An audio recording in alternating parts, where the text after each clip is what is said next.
Hi there, everyone. Um, this is a different type of video. Just a moment. Okay, now I'm ready. This is a different type of video today. Um, I'm just feeling a little, I don't really know what to tell you guys. Nothing bad has happened or anything. I don't want to alarm you. But, well, I'll just tell you, um, I have a nice relationship with my mom. And she watches these videos. And don't be alarmed, Mom, I'm not going to say anything crazy. Um, she is a little bit not tech savvy. So I was like, hey, something she can do is if I record my visual novels just on autoplay, and then just have them as a movie file, she can easily watch them. That's very simple. And so I was doing that, but um I'm also pretty a tech simpleton too. So I just knew it's like, okay, I'll just have them on autoplay, and I know that some of these require the very occasional choice, so I'll be on hand to make that choice and then let it continue to autoplay, and I know it'll take hours. I'm okay with it taking hours. I even dug up one of my old laptops and had it recording on one of those. And I was like, hey, no problem. I can have it recording while I work on other stuff.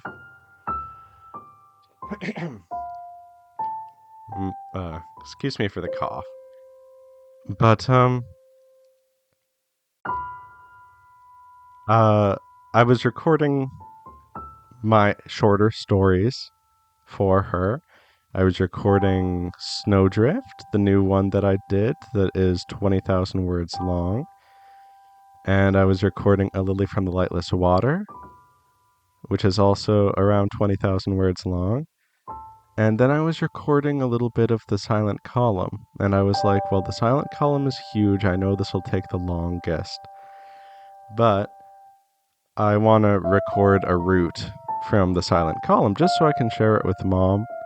Um, I'm not going to share it with you guys because it has some content that YouTube might not like, let's say. Um, and I recorded Osti's route. She's one of the four love interests from the silent column. Her route is the longest because she, unlike the other three girls, is not introduced in the common route. And unlike the other three girls, you need to go through something to even get to meet her. So there's like 10,000. The way I had it structured was that each of the girls would roughly have 10,000 words to themselves in the common route. So each of the three girls would have like 10,000 words to themselves, introducing you to them. But for Osti, she's not introduced in the common route, so the other three girls have like around 45,000 word routes after they're introduced for 10,000 words. So Osti's is like that, but on top of that, there's 10,000 words to meet her.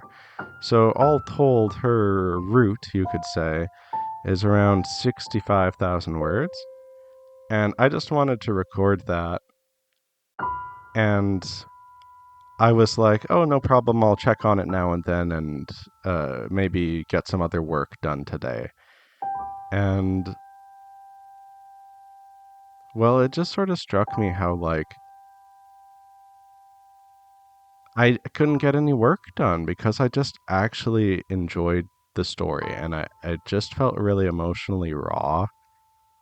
And I liked it a lot. And I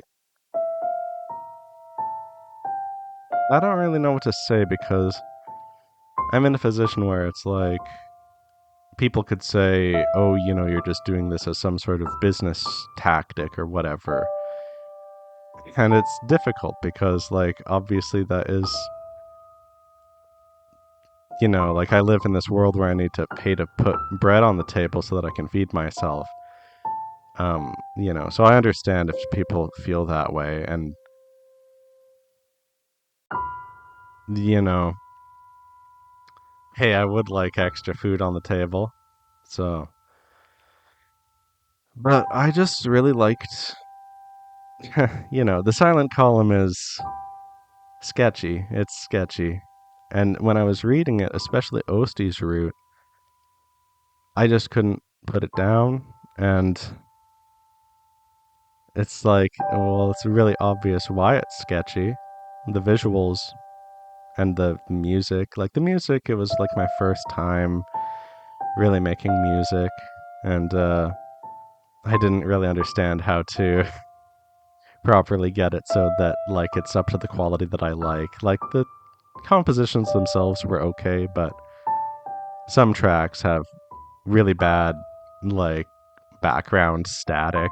Not all of them, but some of them, and a lot of the visuals.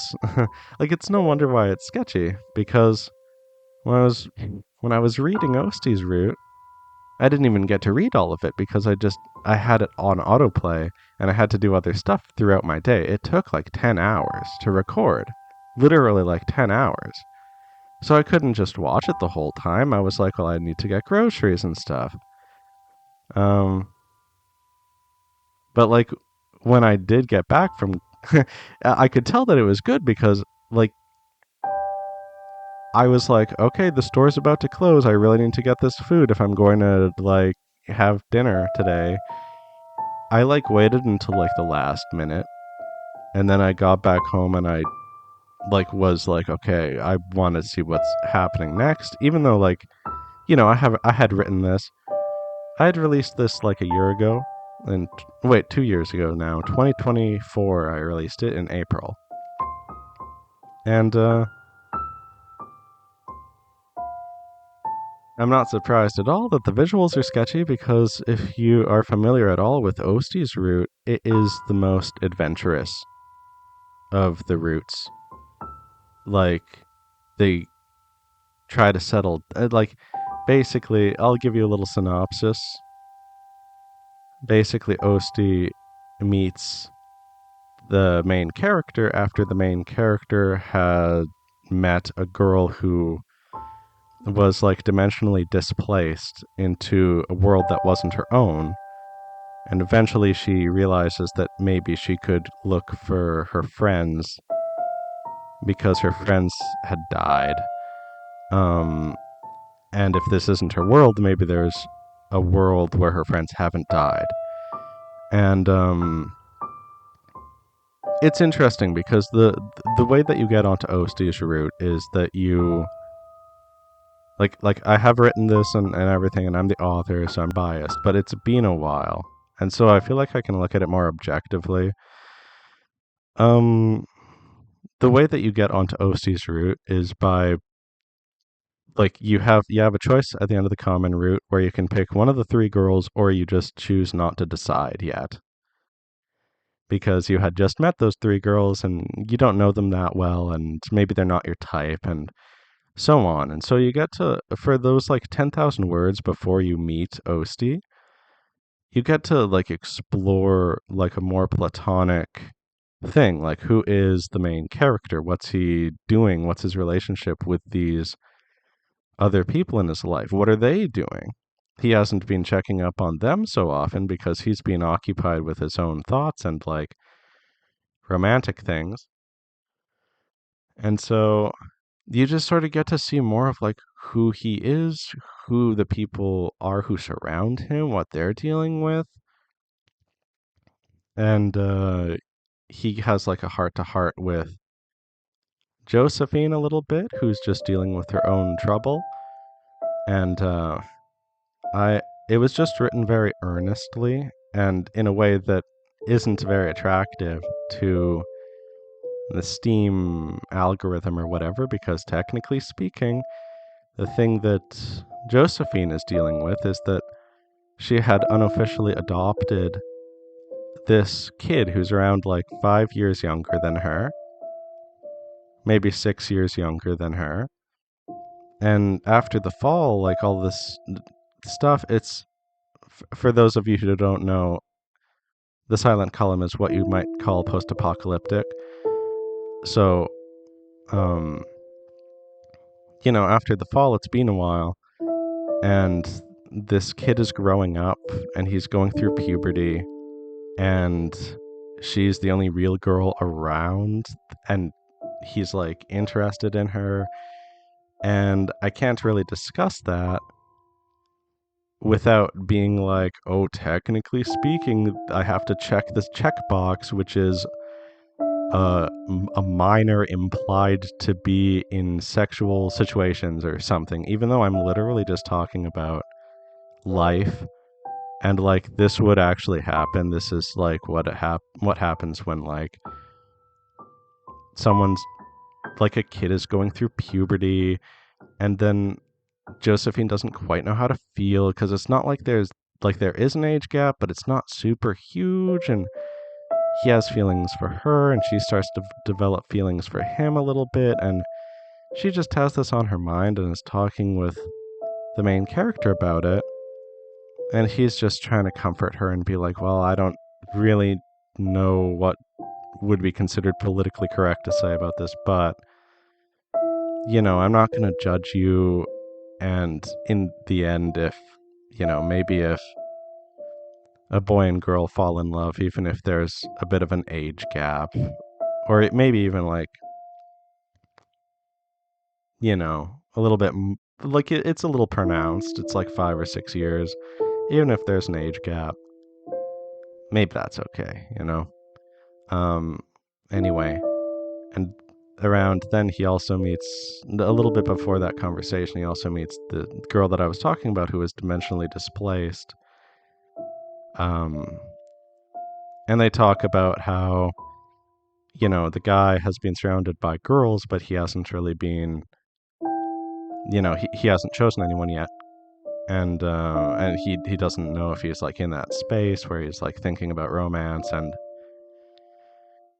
the girl similarly has been surrounded by guys because she's been like more actively looking in the city to see if she could find survivors and stuff.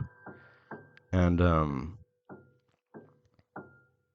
but she hasn't like thought of dating or anything either, even though she's been surrounded by guys. And it's just cool. They get to form like a platonic friendship and stuff. And then eventually the main character gets dimensionally displaced, trying to kind of help her get back to like her original world where her friends might be alive. And then he meets Osti, and basically Osti has been in a position where she felt trapped into doing this thing for her entire life.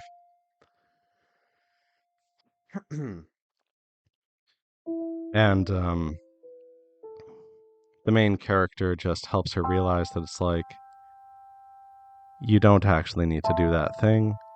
And basically her situation is like, she thought that she needed to act as kind of a guard, but little did she know that basically there's a wall behind her, so whether she's there or not, people can't get into the place she's guarding.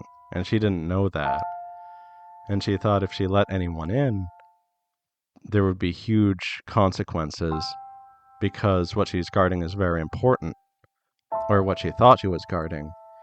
But eventually they realized that she doesn't need to be there, and they end up like traveling to different worlds and just trying to find a place where they could live. Um and there was one place that they visit where they were still getting used to things, and there were locals that were scared of them, and they hadn't heard about like a bunch of supernatural stuff before, and they were kind of, it wasn't anything as obvious as getting chased out of town with pitchforks or anything like that. But it was pretty clear that like, but and yet it was subtle. Anyway, they ended up leaving that place. They felt like they weren't really welcome.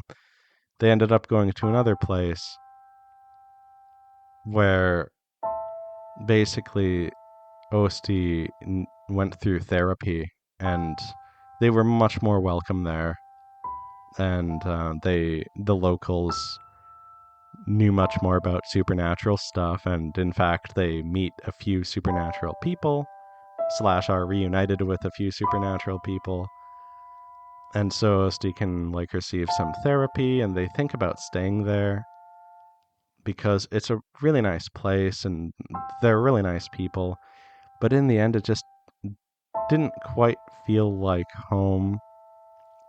And eventually, they end up going back to the main character's home. And Osti can read minds, and this is part of why the main character wanted to return to his home, was because she has read deeply his mind and so has a bunch of vivid memories of that place and of the people in it. And so it would feel to both of them like they were actually kind of settling down. Um, and then it's like, oh, this is that real place, instead of thinking like they're constantly on an adventure or building something from the ground up. But because Osti was so separate from everyone else for such a long time, um, especially when she is meeting these people for the first time who she's heard so much about through his memories, which were very vivid,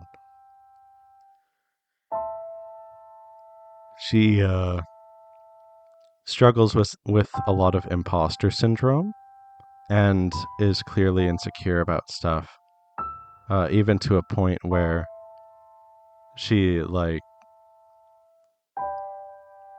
does some sexual things with the main character to try to feel like more valid, sort of thing. And yeah, I guess that's pretty much like eventually she gets to reunite with certain people after a certain event, and she gets to be there for the protagonist too, who's been so supportive of her, and she gets to be supportive of him, and I just feel like they really grow as a couple throughout the story, and I like that. And well, I just really was moved, you know, like, and I'm not surprised at all that the artwork is so sketchy because they go on such an adventure and they visit so many locations and they meet so many people. And it was my first project. Of course, and that wasn't even the full game. There's also 3 other routes and a common route. Um, so of course it was going to be sketchy. I had so much to say. Um, but look, I I was just sort of reminded how much I like the game and that it was very emotionally raw, and that's sort of what I'm trying to do in this video too, is like, yeah, I know it's a little scuffed and I don't have a script, but like I just want to be personal and honest with you guys. And um I I wanted to sell it for free. I was like, after I finished like reading it, I was like, I want to see if I can sell it for free on Steam. But apparently there's like a little bit of a process if we want to sell it for free on Steam. And again, I need to put bread on the table, so maybe I shouldn't sell it for free, like,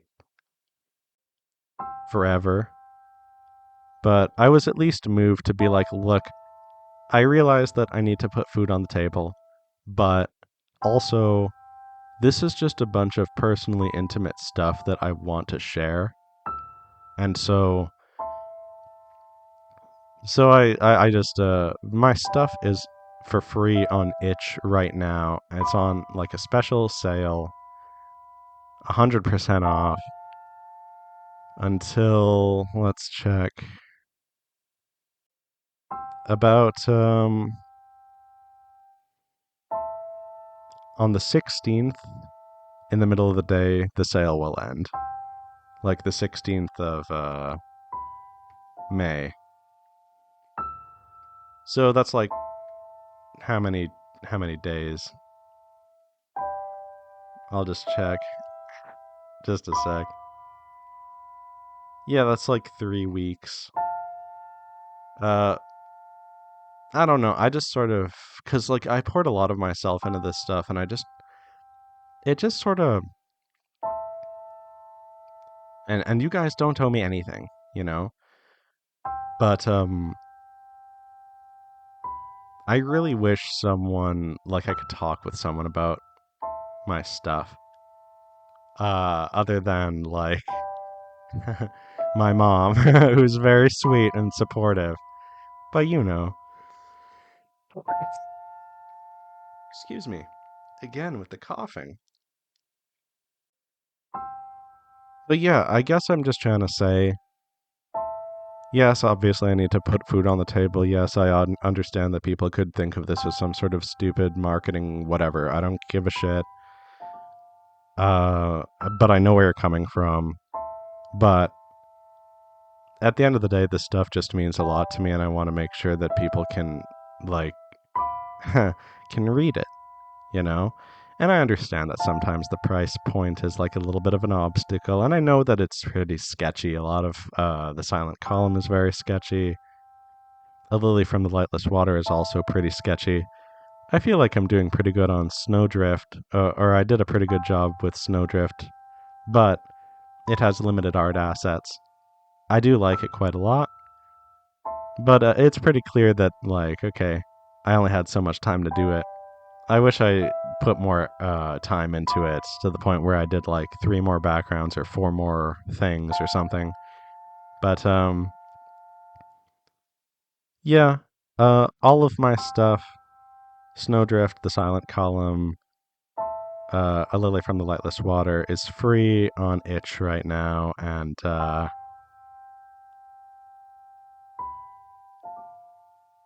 hey, you know, even if it's just like it's not really about,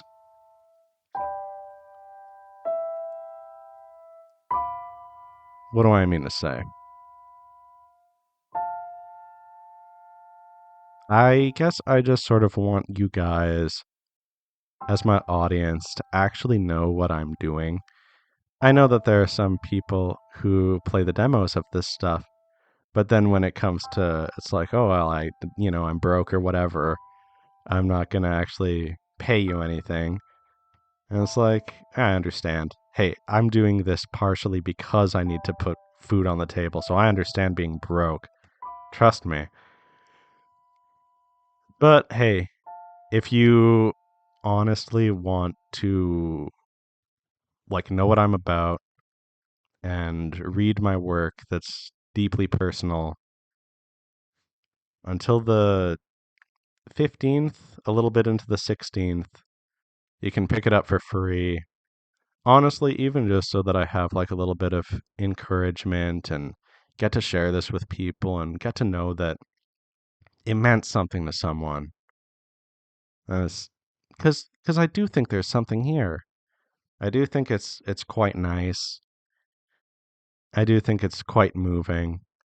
I want to be able to talk with people about it instead of just like, you know, I'm not very articulate right now, but I guess I just want to share this with people and have it mean something. So it's on sale for free for 3 weeks ish. So Again, if you're interested at all in actually seeing what I do and what I'm about and what matters to me, basically, uh, price is no longer a concern for the next 3 weeks. So feel free to pick it up. Any or all of them. Uh, I guess that's all I really have to say.